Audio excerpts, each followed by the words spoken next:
ये दो कौड़ी के मुसलमानों को ये लगता है कि इनका ब्लड रिलेशन है, तो आए होंगे ईरान और पाकिस्तान किससे कोई अब्बू इनके, सही बात बोल दिया, ईरान से कोई आया होगा, पेल के गया होगा, तब लग रहा है इनको ब्लड रिलेशन है भाई। अब बोलेंगे कि कड़वा है, तो रखो अपना खून का रिश्ता।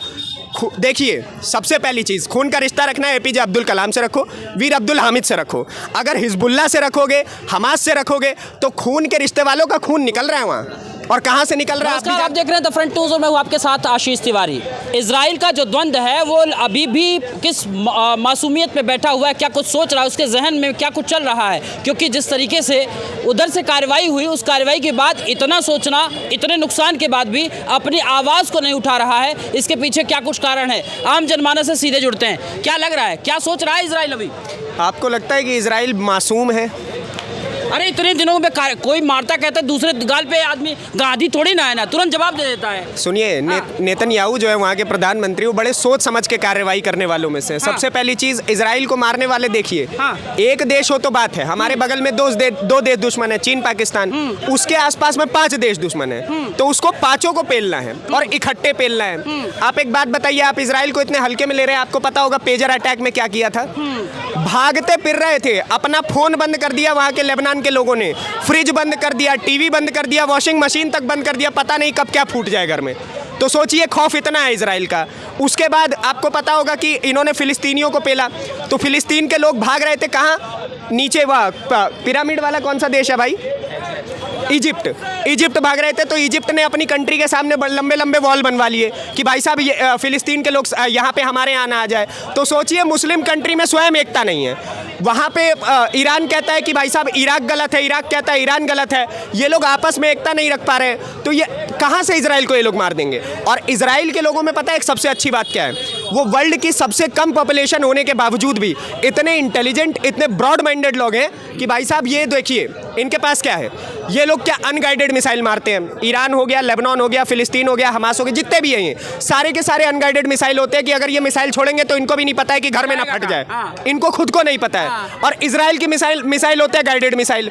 वो चाहेंगे कि अगर मुझे ईरान के प्रधानमंत्री के घर के बाहर बम फोड़ना है तो घर के बाहर फोड़ेंगे, बोलेंगे कि कमरे में फोड़ना है तो कमरे में फोड़ेंगे। That's the difference between Israel and Iran. तो कहीं कंपटीशन ही नहीं है। और इजराइल बस इसलिए इस कारण शांत है कि उसको पता है कि अभी यूनाइटेड नेशंस थोड़ा उसके ऊपर प्रेशर बनाएगा, लेकिन वो तब भी इतना भी शांत नहीं है। वो कोई बड़े हमले की तैयारी कर रहा है, वो तैयार कर रहा है महंगे बम।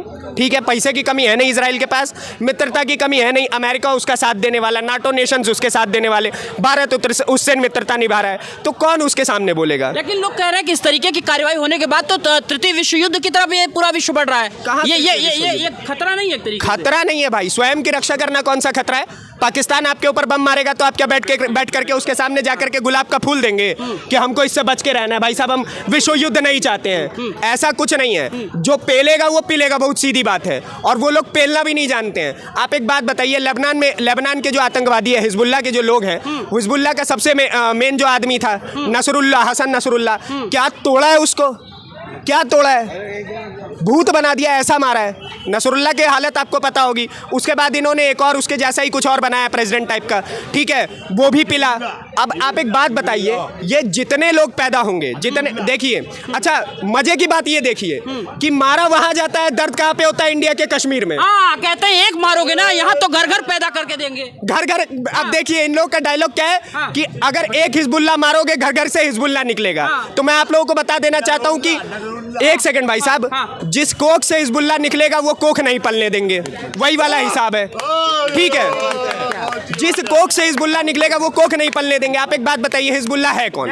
उसका इतिहास कौन? वो एक छोटी सी, कश्मीर में एक छोटी सी बच्ची आकर के कहती है कि भाई साहब हिजबुल्लाह के लोग बहुत शालीन हैं, शांत हैं, उनको मारा गया, उनको प्रताड़ित किया गया।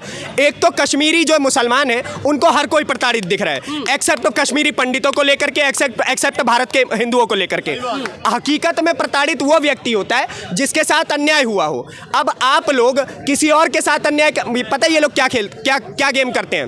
घर में अगर भाई बहन होती है ना, तो बहन आमतौर पे क्या करती है कि भाई को मार करके पापा के पास भाग जाती है कि पापा देखिए वो मुझे मार रहा है, और पापा किसको मारते जाकर के? भाई को ही, ठीक है? तो हिजबुल्लाह है बहन, वो खुद मारेगा, बोलेगा कि देखिए देखिए मार रहा है। अब अगर तुम मारोगे तो कुत्ता बना के मारा जाएगा भाई, इससे ज्यादा हम क्या बोले?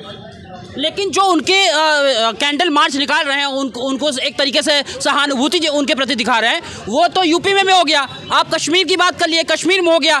उसके पीछे एक तर्क दे रहे हैं जो हमारे देश के मौलाना हैं, कुछ उनको मानने वाले लोग हैं। सर एक सेकंड प्रोफेसर, वो ये कह रहे हैं कि आपने जैसे बांग्लादेश में रोए थे ना, तो हमारा तो खून संबंध उनके साथ में है, हम क्यों नहीं उनके बारे में बोलेंगे? तो रोइए भाई, रोइए, बिलखिए, अपना माथा फोड़ लीजिए मेरी तरफ से, हमको क्या है? रो के कर क्या लेंगे आप लोग इजराइल का? अगर इनको इतनी ही सहानुभूति है इजराइल फिलिस्तीन और हमास के लोगों के प्रति, तो उठिए और जाकर के फिलिस्तीन में जाकर के युद्ध कीजिए। कोई भी मौलाना उठ करके जाएगा? अरे इनसे पत्थर के अलावा ये कुछ नहीं चला सकते हैं। डिफरेंस बताता हूँ, ये चलाएंगे पत्थर, वहां से चलेगा AK-47, ये चलाएंगे पत्थर, वहां से चलेगा M415, ये चलाएंगे पत्थर, वहां से चलेंगे गाइडेड मिसाइल, ये चलाएंगे पत्थर, वहां पे पड़ा है परमाणु। प से पत्थर और प से परमाणु अंतर होता है। पत्थर चला के कुछ नहीं होगा, परमाणु चलाने से क्या हो जाएगा इनको भी नहीं पता है। 7 पीढ़ियां खत्म हो जाएंगी, लंगड़े लूले पैदा होंगे, ये जान लीजिए। जापान का हाल देखा है ना आपने? तो इजराइल से आप पंगा लेंगे। इजराइल के पास कितने परमाणु बम है और ईरान के पास कितने परमाणु बम है? कह रहा है हम बना लेंगे। अबे कब बना लोगे? उसके पास जितने उतने तुम्हें 70 साल लगेगा बनाने में, उतने में तुम्हारा देश नक्शे से गायब। कह रहे हैं लेकिन मजलूमों के साथ किया क्या जा रहा है, आवाज नहीं उठाएंगे क्या? कौन मजलूम भाई, कौन मजलूम? iPhone 15 से जाकर के ये लोग वीडियो बनाते हैं कि हमारे ऊपर हमला हो गया। महंगे महंगे फोन और महंगे महंगे कैमरे, छोटे छोटे बच्चों को ये लोग सामने लेकर के आते हैं और कहते हैं कि देखिए हमारे साथ गलत हो रहा है। अबे छोटे बच्चों को मत लाओ।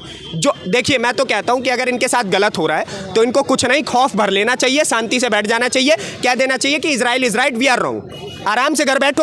अब तुम कहोगे कि भाई साहब इजराइल इज रॉन्ग, तो इजराइल तो अपना राइट पोजीशन दिखा देगा। यूनाइटेड नेशंस उसके सामने कुछ नहीं बोलता है सर। आपको पता है जब अब एक सेकंड सर, मैं बोल लेता हूँ थोड़ी देर, है ना? आप बोलते रहते हैं, ठीक है? यूनाइटेड नेशंस में बेंजामिन नेतन्याहू जब गए थे, बेंजामिन नेतन्याहू ने क्या क्या बोला? हालत खराब हो गई थी 52 इस्लामिक कंट्रियों की। अब आप कहेंगे कि है तो 56-52 की हालत क्यों खराब हुई? 4 तो इजराइल के साथ है। जो समझदार इस्लामिक कंट्रीज है, यूनाइटेड अरब अमीरात इजराइल के साथ, और भी दुबई इजराइल के साथ, वो तो इजराइल के साथ डील कर रहे हैं और आप इजराइल के खिलाफ। अब देखिए पाकिस्तान की इकोनॉमी कितनी है? कुछ नहीं है हमारे सामने। अभी आपको पता होगा सर रतन टाटा जी का देहांत हुआ। रतन टाटा के द्वारा खड़ी की गई company TCS, Tata consultancy service, वो एक तरफ और पाकिस्तान का पूरा स्टॉक एक्सचेंज एक तरफ, तब भी वो आधा नहीं है TCS के बराबर। और वहीं सोचिए, वो पाकिस्तान अपने पासपोर्ट के ऊपर लिखता है कि ये पासपोर्ट पूरी दुनिया में वैलिड है एक्सेप्ट इजराइल से उसकी इतनी जलती है। और सोचिए इजराइल अगर इसको 5 लाख रुपया मुंह पे फेंक के मार दिए, लोग बोलेंगे कि पापा है इजराइल हमारा। 5 लाख रुपए औकात है, बताइए।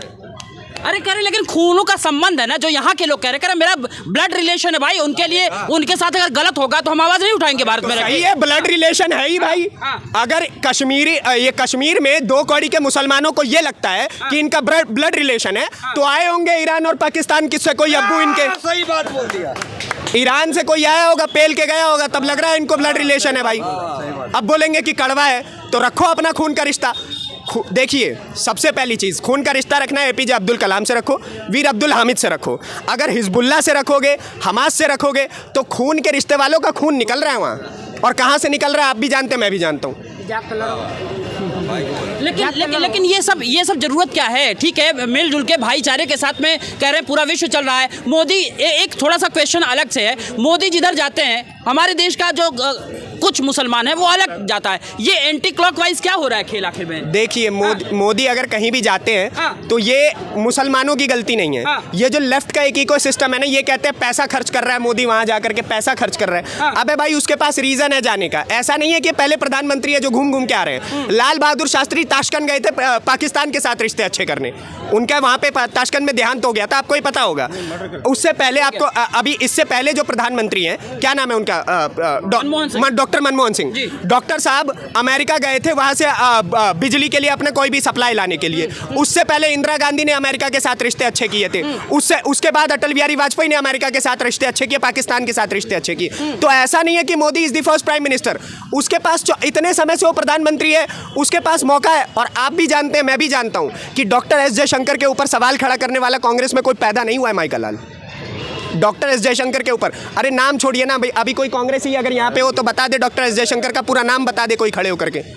नाम के साथ ठीक है वो नहीं बता पाए बात की बात है, लेकिन वो ये कह रहे हैं कि आखिर में जब से मोदी 2014 में प्रधानमंत्री बने देश के, आसपास पड़ोस का जो भी मुल्क है ना, संबंध ही अच्छे नहीं कर पाते हैं। ये अपनी ट्रेन में रहते हैं। पाकिस्तान से नहीं अच्छा संबंध है, बांग्लादेश से अच्छा संबंध नहीं है। अब देखिए ना, ये सुनिए, ईरान से एक सेकंड, गली के बाहर जो कुत्ते होते हैं उनको रोटी देना अच्छा होता है, उनसे रिश्ते नहीं बनाए जाते हैं, ठीक है। पाकिस्तान जैसे देश जो है वो गली के बाहर खड़े कुत्ते हैं, उनको 2-4 रोटी दे दो बहुत है, उनसे रिश्ते अच्छे नहीं किए जाते हैं, अंतर है, ठीक है। रिश्ते बनाने हैं तो देखो अपने साथी नेशन से बनाओ, अमेरिका से बना रहे हैं रिश्ते, रूस से रिश्ते अच्छे हैं हमारे, इजराइल से इतने अच्छे रिश्ते हैं कि अगर इजराइल पता है क्या कहता है, Israel is the only country जो खड़े होकर के कहते हैं कि अगर भारत के ऊपर कोई आंख उठा करके देखेगा तो आंख निकाल लेंगे हम उसकी।